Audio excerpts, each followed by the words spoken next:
Guys, nagbabalik na si Jeans. Kilala niyo si Jeans yung last year? Teka lang, last year ba yun o last year? Basta yung nakalaban ko sa rap battle last time, pare nagbabalik na ulit siya ngayon and guess what?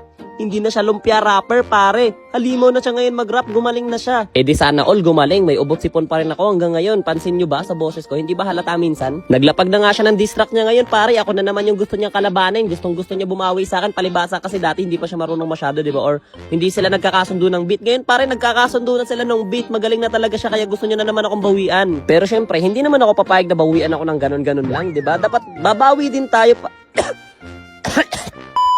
Antayin nyo lang na mawala tong sakit ko, pare. Maglalapag din ako ng rebat. Magantay ka lang muna dyan, Jeans. Masaya ako sa improvement mo pero hindi pa rin yan sapat para sa akin. Sa bagay, oras na ba para bumalik sa pagrarap? Ano na, nasa na sila Anoxic, nasa na sila Nelkent, nasa na yung iba? At bakit may mayabang na naman ako kakampi na Saber naman yung gamit? Bakit ang yayabang na mga Saber user na to sa Mayhem? Isang pindot lang naman kailangan mo para pumatay ng hero sa ML eh. Kapag naka-Mayhem ka tapos gamit mo Saber, bakit feeling nito malakas siya? Tingnan mo gagawin niya, ulti lang, yun lang.